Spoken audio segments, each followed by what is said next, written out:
Hey guys, welcome back, it's Meg. Today we're going to be doing a Mythic Plus Ruby Life Pools run. This is one of 2 dungeons that we currently have access to on beta, and I just wanted to let you guys get a little sneak peek into what to expect for this dungeon in a key setting. This is not a commentary or a tutorial, this is more of just a first glance at trying to learn damage patterns, trying to learn important stops, as well as boss mechanics in addition to the mythic mechanics that we did not see in Heroic in the previous weeks.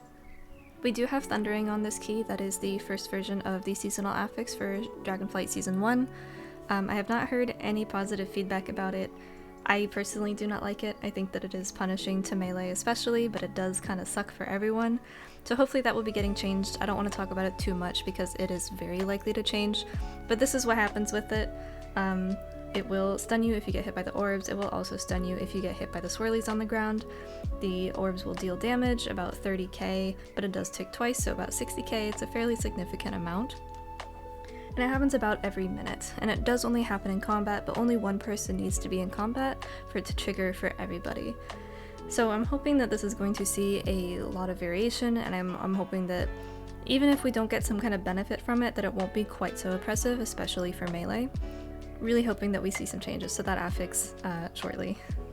First impressions on this room, this is right before the first boss. This dungeon is very short, so there is not a whole lot of different rooms. There is this area, and then we go upstairs and we do a ring, and then we cross a bridge, and that's the last platform, and that's it. So for this first area, right before the first boss, there is a lot of area of denial effects between the affix, as well as some of these ads have a cast that they will throw on the ground, and then you have the big rock guys that also will do 2 AoEs that will push you out of place, but also keep you out of place because they leave a ground effect that deals a significant amount of damage. There are a lot of casters in here on first impression. This room is pretty busy, but you also want to make sure that you are not stepping on the eggs, because just like most dragon eggs that we find in this game, you can step on them, break them, and then whelplings will come out. So if you want them, that's fine. If not, maybe avoid them. We don't think that they give percent. If they do, it's like a very small amount. It's not... I think we killed 5 of them and didn't get a single percent, so they're either like 0.1% or they don't give any. But they do apply a stacking magic dispel that is, I believe, a slow, but if it reaches 10 stacks it will also freeze and stun the target, and the stun is not dispellable. So you want to make sure that you are managing your stacks of that on your tank or whoever else may be tanking the whelps. First impressions on this room is that there is a lot of tank damage. There's also quite a bit of AoE damage, but most of the AoE is avoidable. So far I believe that this is also a high magic damage dungeon, and then as we get into it later I will actually talk about monk defensives and why I'm considering actually running Fort Brew in this instance so far. Right now I am not taking the pathing on my talent tree, which is linked in the description. I am not taking Fort Brew because I didn't find it necessary, but after looking at a couple of the mechanics from bosses, I am thinking that that might be something that I'll take in here. If not all of the time, then definitely on tyrannical weeks.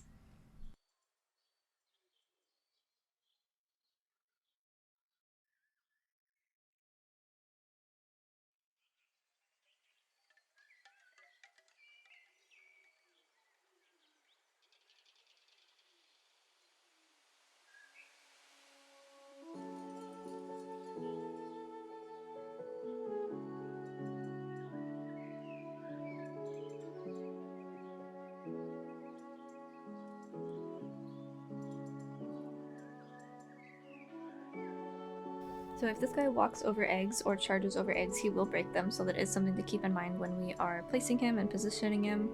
He has a tank mechanic called Flurry that you can see there, where fire shoots out while he beats on the tank, so that is something that people will have to dodge. And then he has Burning Rush, where he selects a player and their direction and will charge in that direction. If you get hit by it, you get knocked back, and a really, really heavy bleed is applied to you, so definitely want to watch out for that.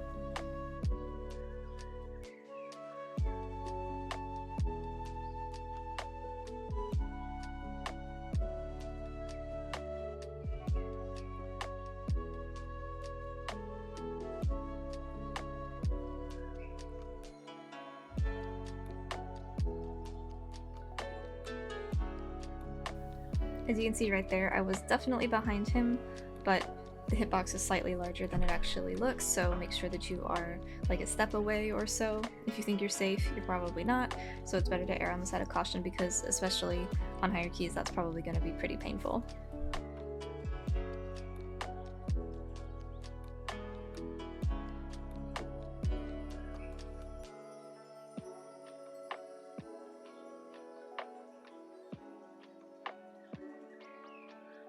For this first boss, her arena, first of all, is gorgeous. I love this room. The one downside is that the water in this room, as well as the Thundering Affix swirlies, are almost the exact same color blue.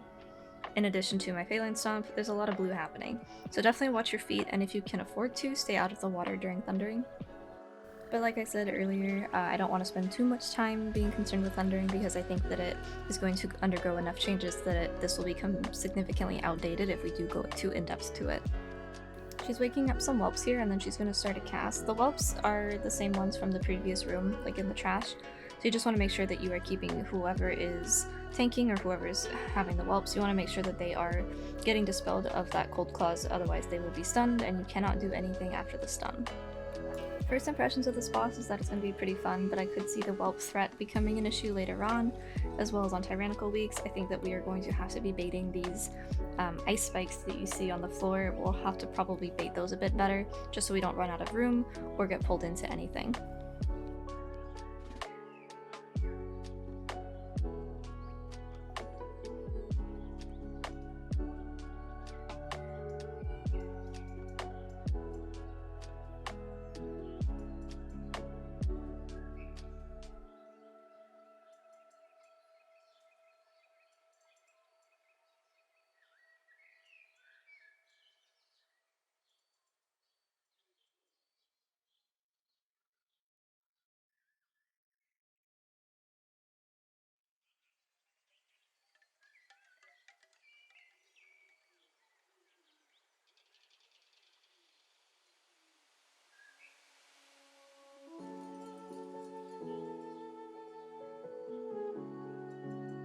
Once this boss dies, this becomes the release point, which is super nice that we don't get sent back to the beginning. These dragons have a little bit of roleplay to go through, and then we get to go ahead and hop on, and they will fly us up to the top where the second half of the dungeon is.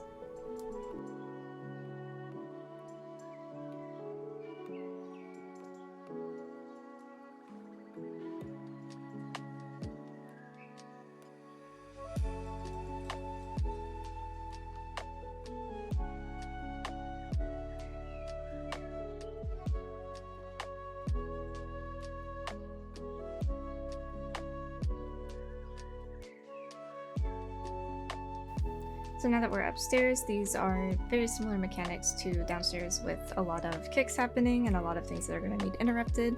These Cinderbolts are not really threat related, but they will just randomly cast on people.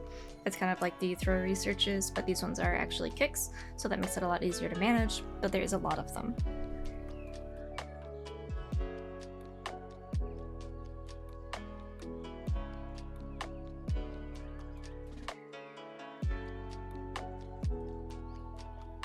This living bomb that's on me works very similar to how the arcane wardens work in Lower Karazhan. When you place it on a mob and when it goes off, it does damage to them, and in this case it actually knocks them into the air as well, which means that they cannot cast. So that's really, really important if you have a priest because they don't have a kick, or if you have a range heavy comp so you don't have as many stops as you would if you had a melee comp.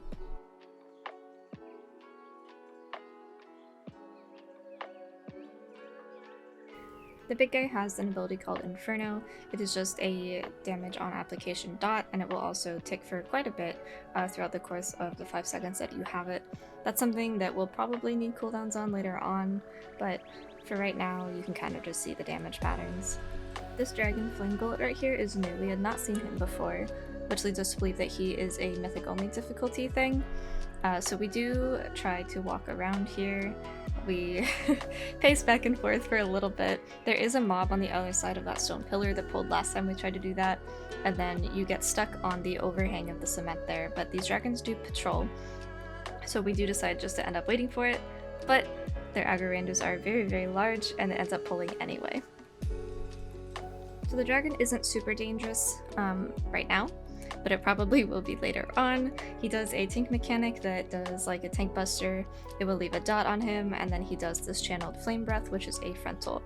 Once he hits, I believe, 30%, he turns basically into Prideful, where he will have this rot aura on him, and you will have to kill him basically before it kills you. It stacks all the way up to 20, and it will do more damage the higher it stacks.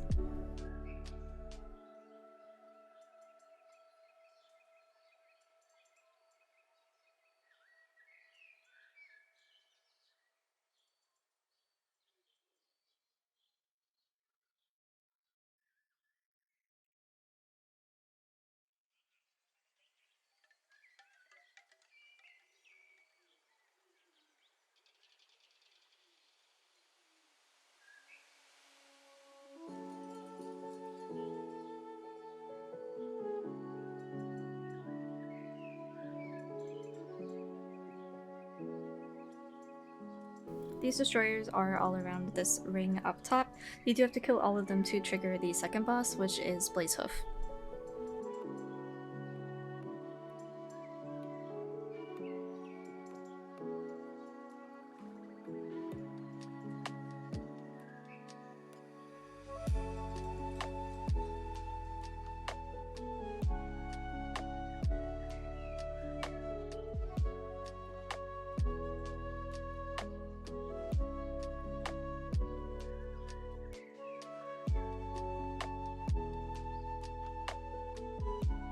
The run back is a little bit long here, so I am just going to cut that out of the VOD just for time's sake.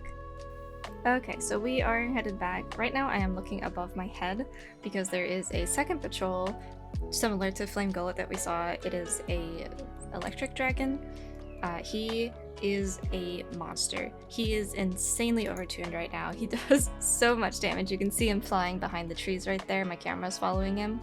He will patrol this side, and then the fire guy patrols the other side. So we're doing our best to avoid him just because he does an obscene amount of damage. This will obviously get tuned down quite a bit, but if it takes a while and you have access to beta, just be aware of him. He's pretty dangerous. Hopefully it won't make it to live like this, and if it does, it'll get tuned quickly, but that's just kind of like a warning because he is very, very painful. This is a little bit of limit testing on our part. We wanted to see realistically how many Cinderweavers we could pull. The answer was this is too many because I get hit with 3 things in a matter of 0.4 seconds and I die. So if we were better with stops, I think that this is doable, but this is really what beta is about. It's about testing things and seeing your limits, basically.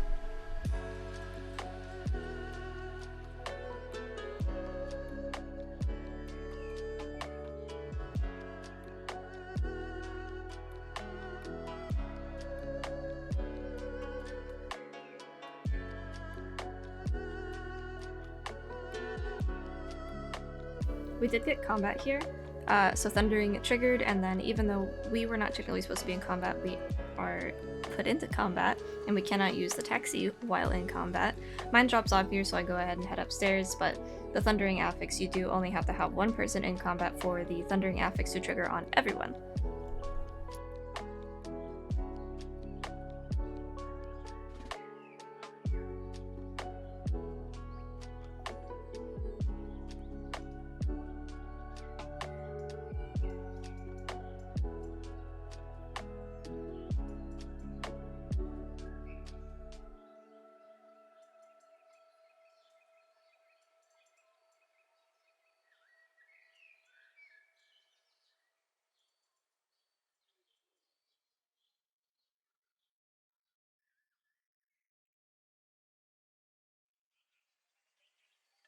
Because we want to skip that Thunder Dragon, we are going to be kiting this boss in this little area, and then we are going to be going to my right because we don't want to walk into that patrol. She spawns these big fire ads just like the ones that we finished killing, so those have a kick, and then they also have Inferno as the other ones did that we saw in the trash. That's most of the damage on this fight. There's also meteors that she will send down and some area of denial, as well as a tank dot from that Searing Blows. This fight is pretty mobile, so you have to be aware of kind of where you're placing your Fey line because of all of this area of denial. You can see that we lost almost all of our space immediately here with the meteor that leaves the area of denial, as well as the big guy blowing up, as well as the Thundering affix. So this is definitely a boss that we are going to be taking on a little bit of a walk.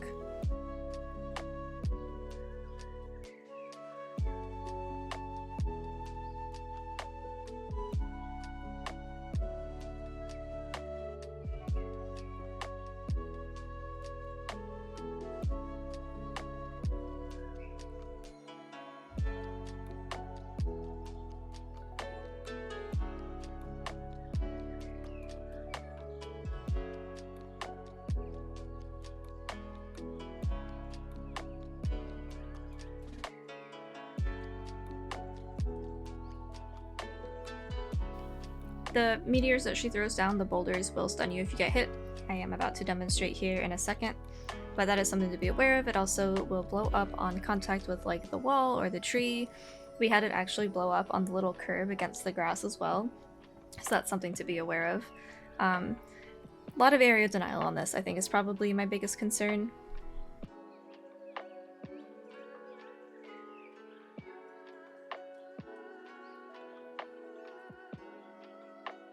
This fight definitely is less focused on healing and throughput and more on positioning and mechanic execution.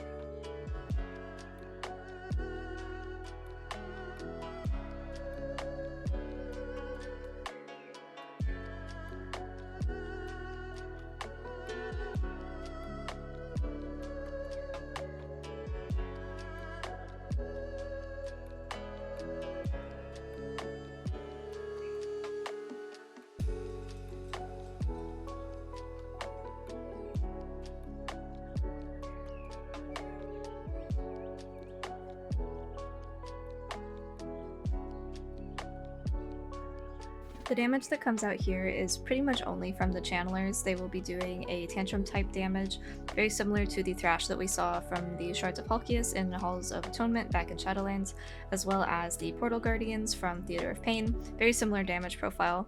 The only problem is with this one, you may be forced to move and you may not, but it is very heavy damage. Definitely want a cooldown or a defensive for that.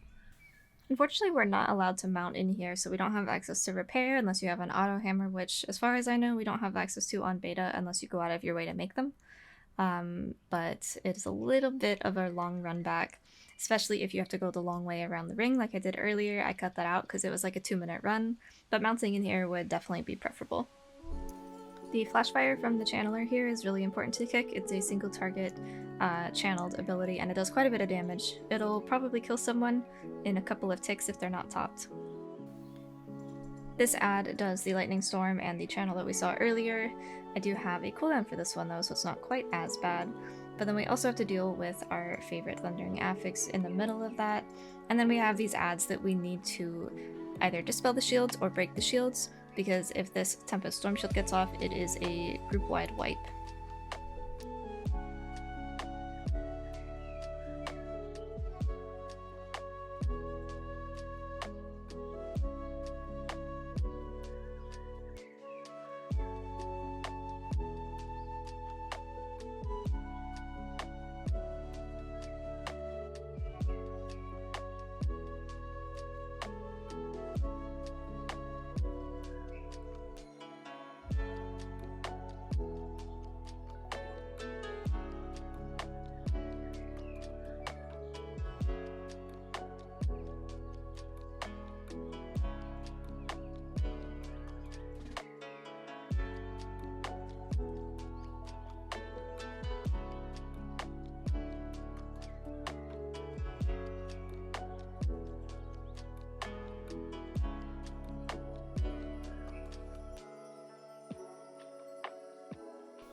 So this boss is a little bit difficult. It's probably the hardest boss that we've done in queue so far. That's not saying a whole lot though, considering we've only done like 7. But this boss has a lot of area of denial and a lot of burst damage, as well as a dispel and an interrupt. Interrupting Cloudburst is the kick that the boss has. We cannot kick it, but he can kick us. It is an AoE stop for any spells being cast when it goes off, and it also does a little bit of damage. By itself it's not that bad, but when you add that to the dragon mechanics as well, then everything kind of gets crazy super fast, because he will continue to cast while he's riding the dragon.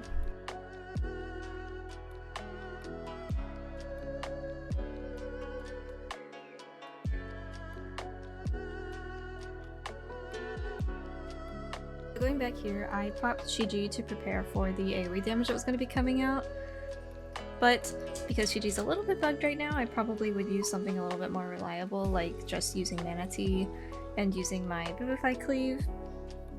I also get pushed out of melee pretty easily here, and people are spread, so Enveloping Breath isn't really valuable.